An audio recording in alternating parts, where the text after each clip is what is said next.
نحمدہ ونصلی علی رسولہ الکریم اما بعد۔ مضبوط خاندان کی اہمیت اور اس حوالے سے اسلامی تعلیمات، اس عنوان کے تحت بیان مکمل ہو چکا ہے۔ آج اس کا عملی طریقہ کار اور خاندان کے افراد کی اس حوالے سے ذمہ داری اور ان کے لیے ہدایات بیان کی جا رہی ہیں۔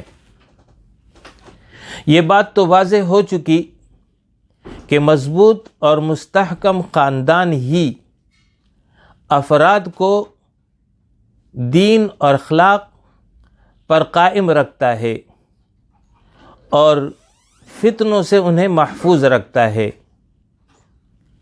اب جب کہ دور جدید ہے اور دور جدید میں موجودہ دور میں اور آنے والے دور میں ایسے حالات ہیں اور حالات پیش آ رہے ہیں کہ جس میں ایمان اور اخلاق اور آئندہ کی نسل کی حفاظت وہ جو ہے اس حوالے سے ہمیں اپنی ذمہ داری ادا کرنی ہوگی۔ اگر خاندان مستحکم نہ رہے اور اسلامی ماحول اور تعلیمات کے مطابق یہ نہ ہو تو یہ بات سمجھ لیجئے کہ مستقبل میں ایمان اور اخلاق کے لیے یہ صورتحال تباہ کن ہوگی اور نسل نو کی حفاظت ممکن نہ رہے گی۔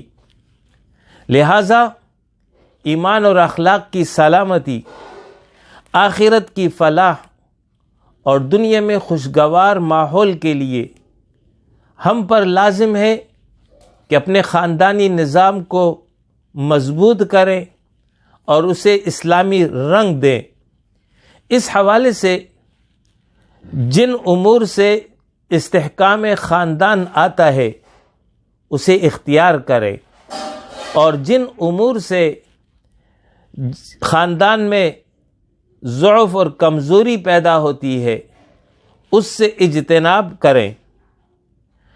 وہ امور جن کا اختیار کرنا ضروری ہے اور وہ امور تمام افراد پر لازم ہے، سب سے پہلے وہ بیان ہوتے ہیں اور پھر اس کے بعد وہ امور بیان ہوتے ہیں کہ جن سے اجتناب سب کے لیے لازم ہے۔ تو جو امور کرنے کے ہیں جس کے نتیجے میں خاندان مضبوط مستحکم ہوتا ہے، خوشگوار ماحول بنتا ہے، اس میں سب سے پہلا کام محبت اور رحمت ہے، اور اس کے بعد ایثار اور قربانی ہے۔ اگر افراد خانہ کے درمیان محبت اور رحمت نہ ہو، ایثار اور قربانی کا جذبہ موجود نہ ہو تو خاندان قانونی طور پر تو موجود ہوگا کہ یہ باپ ہے، یہ بیٹا ہے، یہ ماں ہے، یہ بیٹی ہے، یہ شوہر ہے، یہ بیوی ہے، یہ بہو ہے، یہ ساس ہے، یہ سارے رشتے موجود ہوں گے، مگر تعلقات میں خوشگواری نہ ہوگی اور نہ ہی یہ ایک دوسرے کے لیے دست و بازو بنیں گے، اور نہ ہی مستقبل میں جو آزمائش ہمارے سامنے کھڑی ہے اس سے جو ہے ہم نکل پائیں گے۔ لہذا ضرورت اس بات کی ہے کہ دنیا کی محبت اور اس میں مگن رہنے سے ہم نکلیں، آپس میں ایک دوسرے سے محبت اور شفقت کریں، محبت سے دلوں کو مائل کریں، اسی سے تعلقات مضبوط ہوتے ہیں۔ اس کے ساتھ ساتھ ایثار اور قربانی بھی ضروری ہے۔ دوسرے کے لیے اپنے حق کو چھوڑنا، اپنی رائے کے مقابلے میں دوسری کی رائے کو ترجیح دینا، اگرچہ یہ نفس پر مشکل اور بھاری ہے لیکن یہ ایثار اور قربانی تعلقات کو مضبوط رکھنے کے لیے لازم ہے۔ کچھ پانے کے لیے کچھ کھونا پڑتا ہے۔ خاندان کے افراد ایک دوسرے کے ساتھ تعاون کریں، صرف اپنی ذات کا نہ سوچیں، صرف اپنے بچوں کا نہ سوچیں، بلکہ خاندان ایک وسیع دائرے میں بھائیوں، بہنوں پر مشتمل، قریب ترین اعزا رشتہ داروں پر مشتمل یہ وسیع خاندان، اس کے تمام افراد ایک دوسرے کے ساتھ تعاون کریں. کوئی بھی کسی بھی معاملے میں کمزور ہو اس میں اس کے ساتھ تعاون کرے. کوئی مالی طور پر کمزور ہے، کوئی رہائش کے حوالے سے پریشان ہے، کوئی کسی اور حوالے سے پریشان ہو، اس میں ایک دوسرے کے ساتھ تعاون کرنا، اس کو اپنے ساتھ چلانا، یہ ہر فرد کی ذمہ داری ہے. ہر فرد دوسرے کا خیر خواہ اور ہمدرد ہو. اور قرآن مجید میں جو اہل ایمان کی صفت بیان ہوئی ہے، رحماء بینہم، کہ آپس میں ایک دوسرے کے لیے رحم دل ہیں، وہی جذبہ خاندان کے افراد کے درمیان موجود ہونا چاہیے.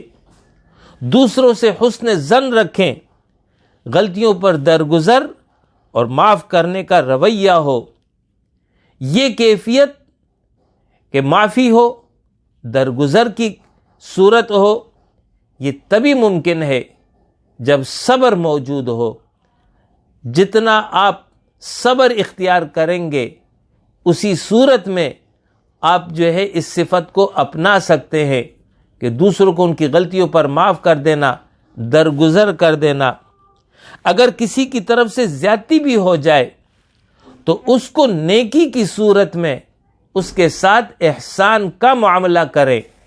برائی کا بدلہ برائی سے دینا یہ ہمارے دین کی تعلیم نہیں ہے، بلکہ برائی کو نیکی سے تبدیل کرے.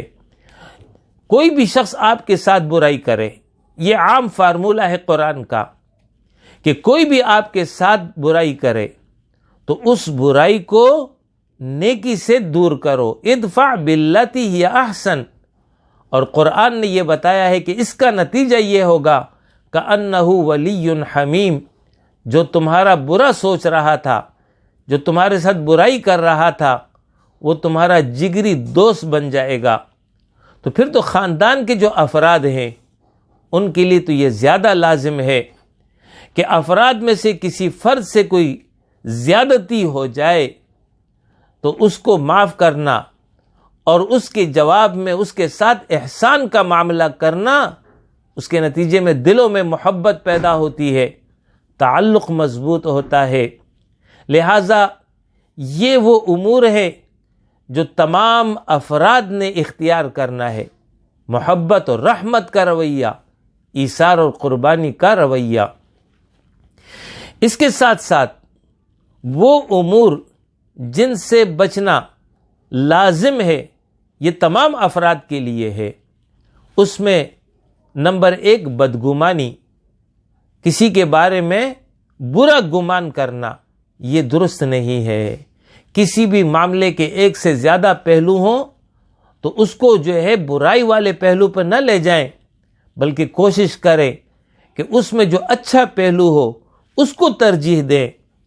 اسی طرح تجسس اور عیب جوئی، افراد خانہ ایک دوسرے کا تجسس نہ کریں، ایک دوسرے کے عیب تلاش نہ کریں، ٹوہ نہ لگائیں، بلکہ کوشش یہ کریں کہ آپ بے خبر رہیں ان امور سے جن کا تعلق دوسرے کے ساتھ ہے، آپ کے ساتھ نہیں ہے. تیسرا یہ کہ غیبت سے پرہیز کریں. اور افراد خانہ میں بھی یہ عیب پایا جاتا ہے کہ بالخصوص خواتین ایک دوسرے کی غیبت کرتی ہیں یا مرد حضرات ایک دوسرے کی غیبت کریں، تو یہ درست رویہ نہیں ہے، یہ بہت بڑا گناہ ہے. اس سے اجتناب کریں، اس سے معاملات بگڑتے ہیں، خراب ہوتے ہیں. چوتھا یہ کہ بہتان تراشی، جھوٹا الزام کسی پر عائد کرنا، یہ بھی گناہ کبیرہ ہے. اس سے دلوں میں دراڑ پیدا ہوتی ہے، اختلافات پیدا ہوتے ہیں. پانچواں یہ کہ طعنہ زنی، دوسروں کو طعنہ دینا، دوسرے کا مذاق اڑانا گفتگو میں، رویے میں، یہ انداز جو ہے افراد خانہ کے لیے مہلک ہے. اس سے جو ہے دوسرے کے دل میں عداوت و دشمنی کے جراثیم پیدا ہوتے ہیں۔ نمبر 6، حق تلفی سے جو ہے اپنے آپ کو بچائے، دوسرے کا جو حق ہے وہ پورا کا پورا ادا کرے، جس دائرے میں بھی جس کا جو حق بنتا ہو اس حق کی ادائیگی کا اہتمام کریں۔ نمبر 7، راز کا افشا، اس سے اجتناب کرے۔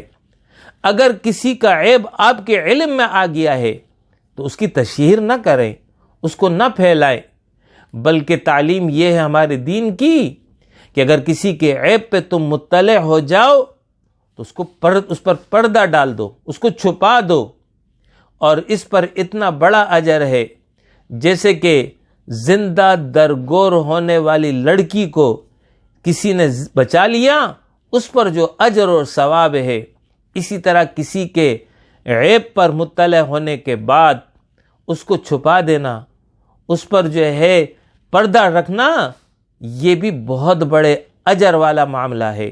لیکن اگر اس کو پھیلائیں گے تو نتیجہ یہ ہوگا کہ خاندان میں انتشار آئے گا، اختلاف پیدا ہوں گے، پھر خاندان مضبوط اور مستحکم نہیں رہ سکتا۔ 8واں یہ کہ انتقام کے جذبے سے دور رہیں، کہ کسی نے آپ کے ساتھ برا کیا ہے تو اس کا جو ہے جواب میں آپ اس سے انتقام لیں، نہیں۔ ہمارے دین کی تعلیم، جیسے میں نے پہلے بتایا کہ عفو، درگزر، احسان، اس سے آپ دوسرے کے دل کو جیت سکتے ہیں۔ انتقام لینے کی صورت میں ممکن ہے کہ آپ اپنے جذبات کو ٹھنڈا کر دیں، آپ کا کلیجہ اس کی وجہ سے تھوڑا سا جو ہے وہ ٹھنڈک محسوس کرے، لیکن اس سے آپ دوسرے کے دل کو نہیں جیت سکتے۔ اس کے نتیجے میں خاندان پھر مستحکم اور مضبوط نہیں رہتا ہے۔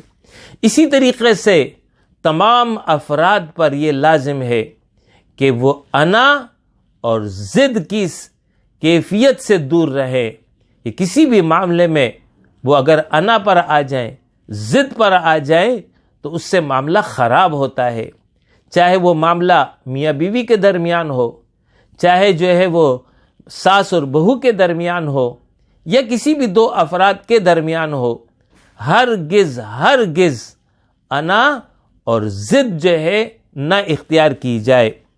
یہ تو وہ امور تھے جو تمام افراد کے لیے میں نے آپ کو بتا دیے، کرنے والے کام اور بچنے والے کام۔ اب میں انفرادی طور پر ہر ایک کے لیے الگ الگ کچھ چیزیں بتا رہا ہوں۔ سب سے پہلے شوہر کی ذمہ داری۔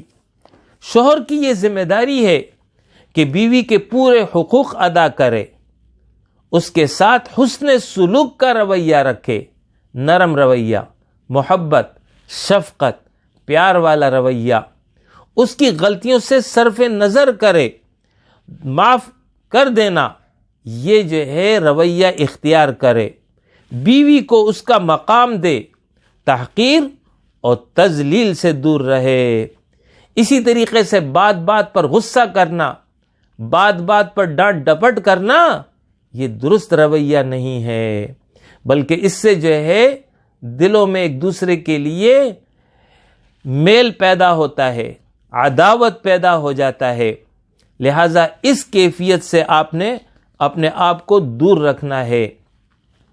اسی طریقے سے کئی واقعات آئے روز ہو رہے ہیں، اور کئی کیسز میرے پاس بھی آئے ہیں کہ معمولی تکرار ہوئی اور شوہر کو غصہ آیا، اور غصے کے نتیجے میں 3 الفاظ طلاق کے زبان سے نکال دیے، پھر بعد میں پشیمان ہو کر کہتے ہیں کہ اب حل کیا ہے۔ تو یہ نوبت کیوں پہنچتی ہے؟ اس لیے پہنچتی ہے کہ تحمل نہیں ہے، برداشت نہیں ہے۔ تو لہٰذا کوشش یہ کریں کہ تحمل ہو، برداشت کی صفت آپ میں موجود ہو، صبر کی صفت آپ میں موجود ہو، تو پھر اس کی نوبت ہی نہیں آئے گی۔ آپس کے معاملات میں مشورہ کریں، بغیر مشورے کے کوئی قدم نہ اٹھائیں۔ اسی طریقے سے شوہر پر یہ لازم ہے کہ اپنی بیوی کی شرعی حدود میں رہ کر دلجوئی کرے، اس پر مکمل اعتماد رکھے، شیطانی وسوسوں کو اور خیالات کو اپنے قریب نہ آنے دے، اور اس حوالے سے اگر کوئی اور اس کے کان بھرتا ہے تو اس سے اپنے کو بچا کر کے رکھے۔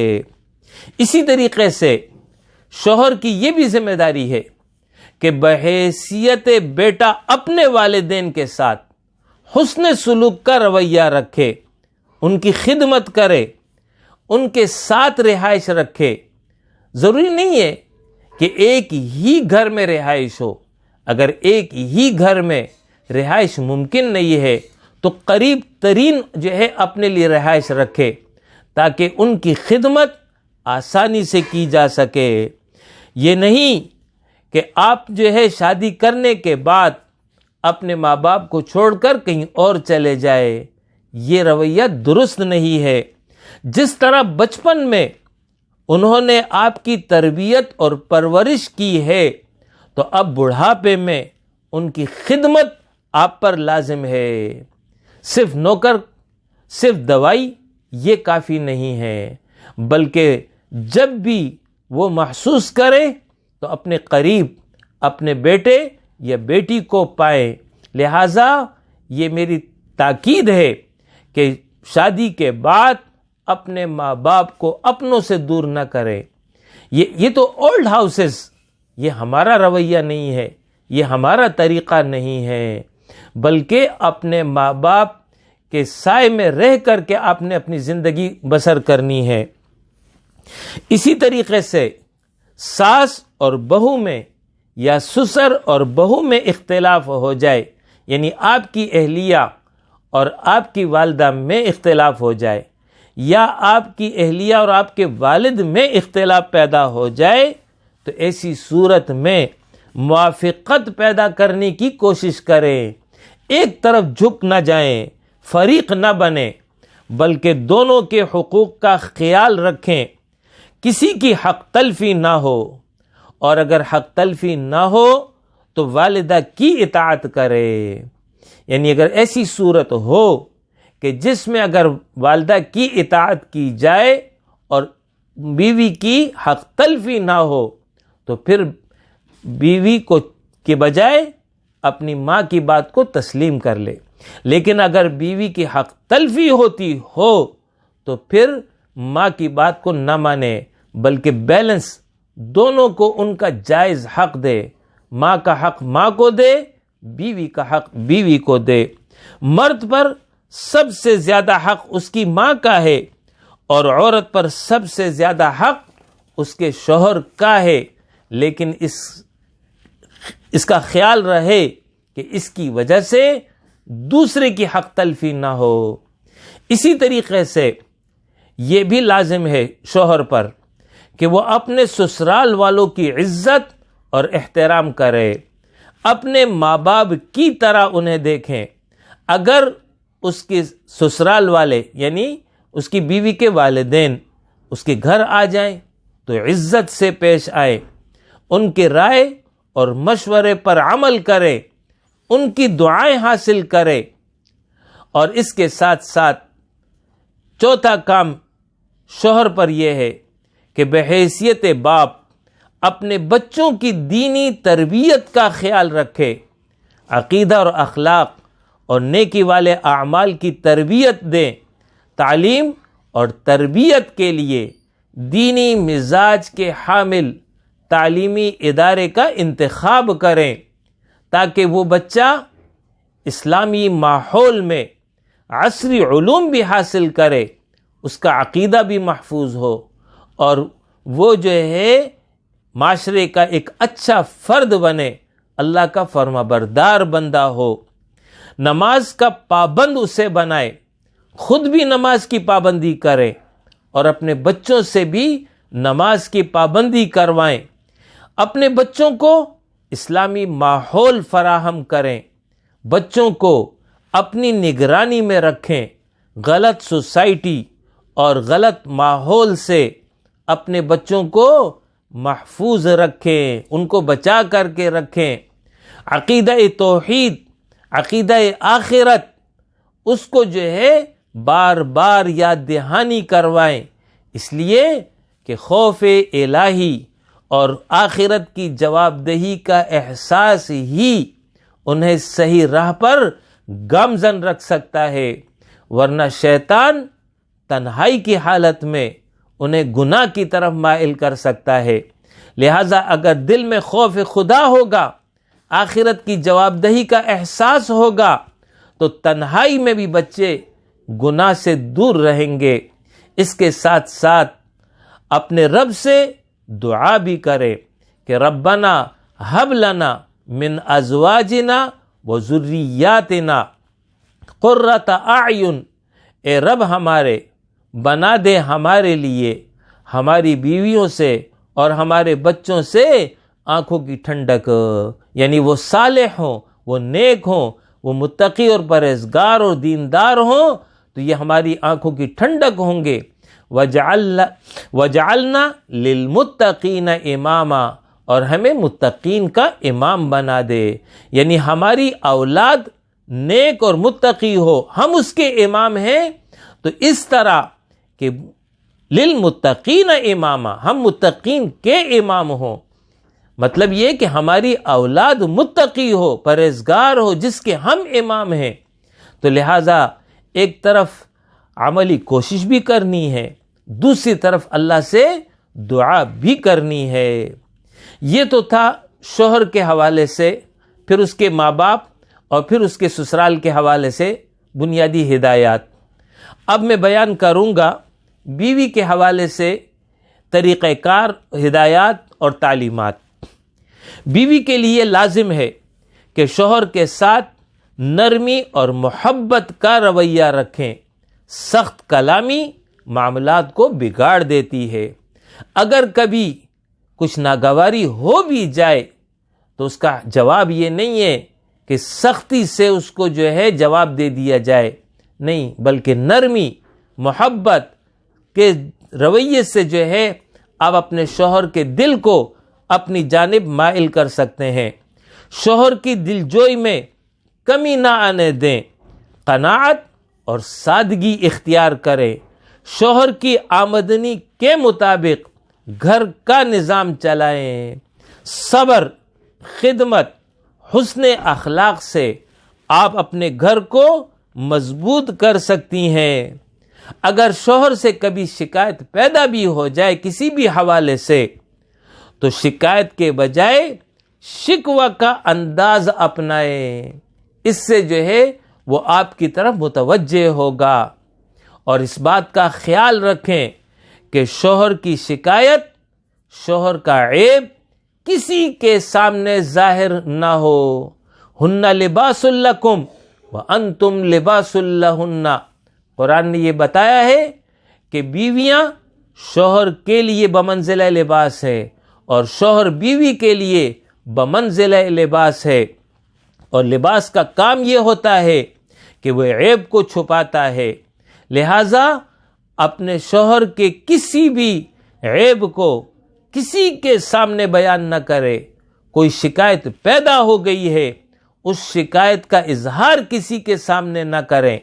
صحیح طریقہ وہ ہے جو میں نے آپ کو پہلے بتایا ہے کہ شکایت کے بجائے شکوہ کا انداز اختیار کریں، نرمی سے، محبت سے ان کے دل کو اپنی جانب مائل کریں۔ اس کے ساتھ ساتھ شوہر کے جو والدین ہیں اور دیگر جو اہل خانہ ہو، ان کی خدمت کو اپنے لیے سعادت سمجھیں۔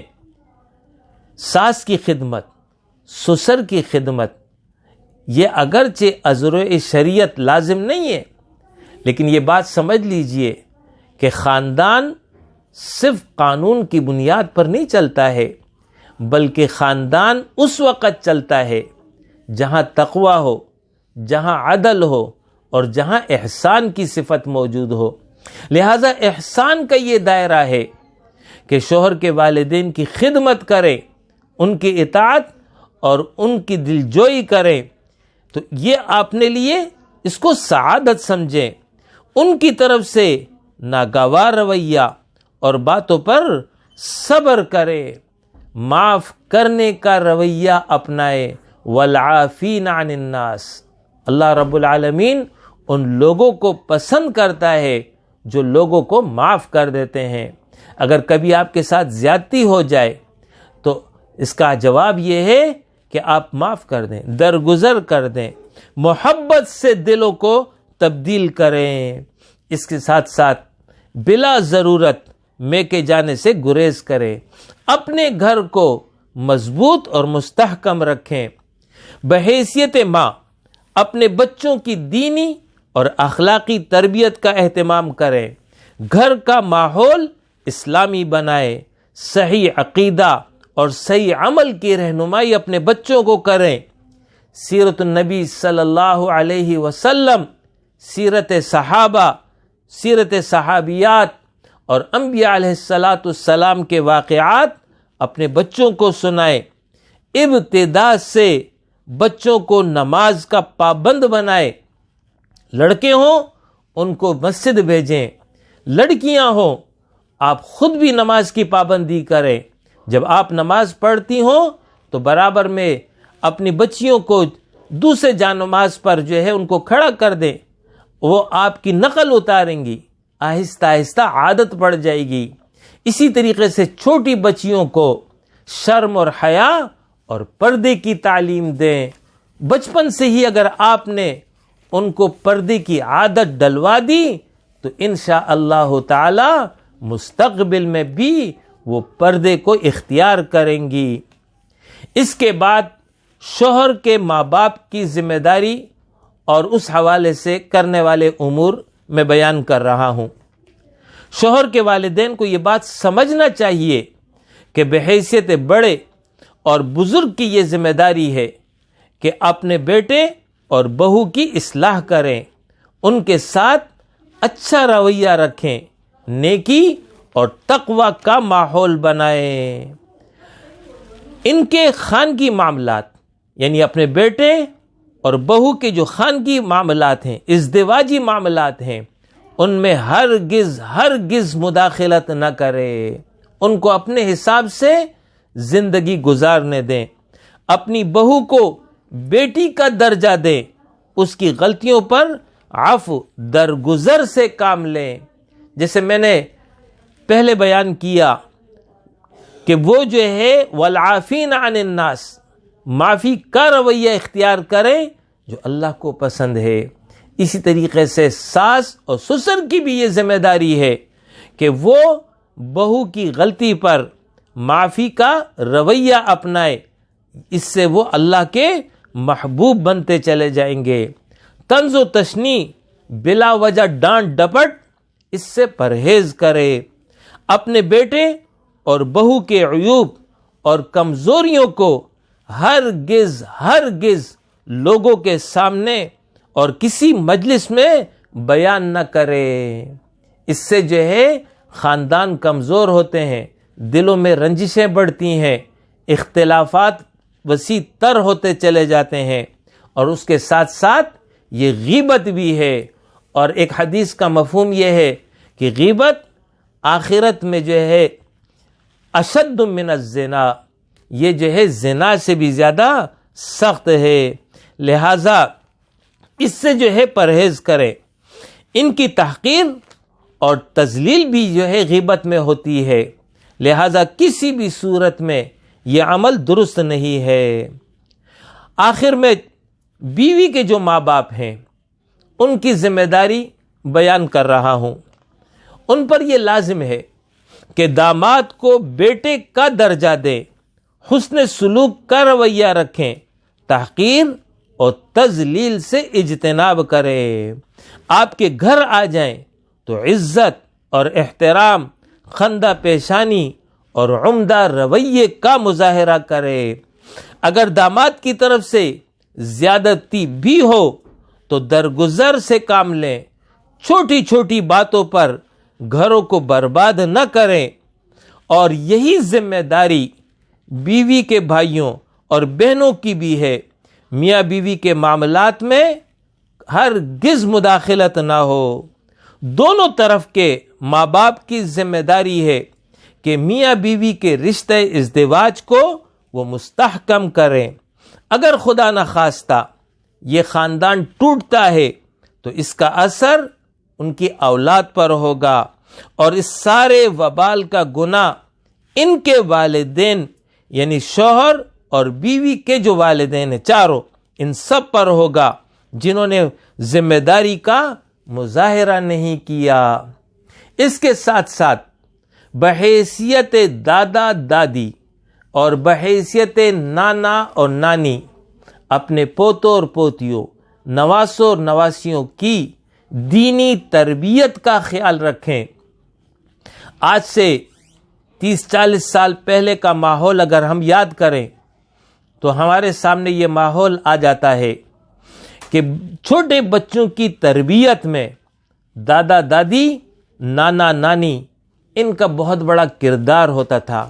قصوں میں، کہانیوں میں، نصیحت والے انداز میں اپنے پوتوں اور پوتیوں، نواسوں نواسیوں کی وہ تعلیم اور تربیت کا فریضہ انجام دیتے تھے۔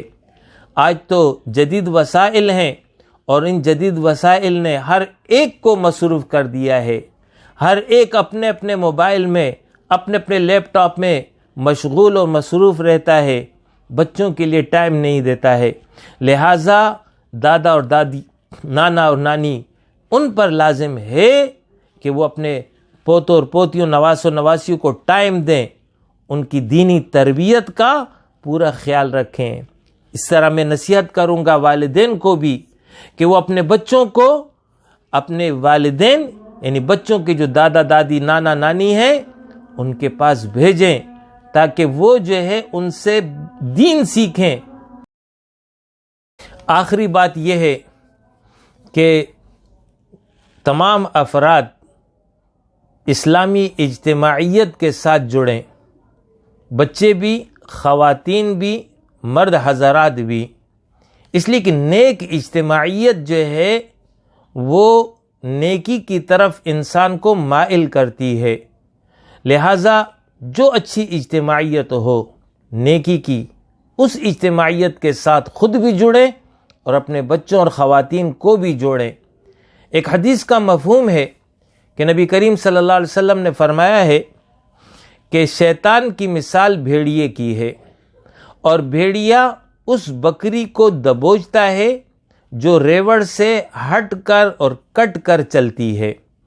مطلب حدیث کا یہ ہے کہ اگر آپ اسلامی اجتماعیت کے ساتھ نہیں جڑیں گے تو اگرچہ ذاتی طور پر نیکی پر عامل ہوں، لیکن ہر وقت یہ خطرہ موجود ہے کہ شیطان آپ کو اپنے وساوس کے ذریعے گرفتار کر لے گا۔ لہٰذا تعلیم یہی ہے کہ یا ایھا الذین آمنوا اتقوا اللہ وکونوا مع الصادقین، تقوی کی زندگی اختیار کریں اور اچھی اجتماعیت کے ساتھ جڑ جائیں۔ درس قرآن اور جو دیگر دینی پروگرامات ہوتے ہیں اس میں خود بھی شریک ہوں اور اپنے بچوں اور بچیوں کو بھی شریک کرائیں۔ اسلامی لٹریچر اس کا مطالعہ خود بھی کریں اور اپنے بچوں کو بھی اس کا پابند کریں کہ وہ اسلامی لٹریچر کا مطالعہ کریں۔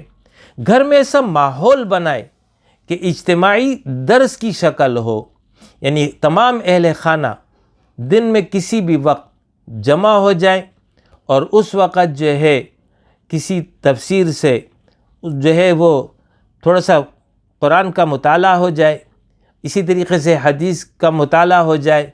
تو اس طریقے سے روزانہ کی بنیاد پر اگر یہ سلسلہ چلتا رہے گا تو پھر دین کی طرف ذہن مائل رہے گا اور پورا ایک ماحول جو ہے اسلامی ماحول میں تبدیل ہوگا، اور ایسا گھرانہ اللہ کی رحمت کے سائے میں جو ہے زندگی بسر کر رہا ہوتا ہے۔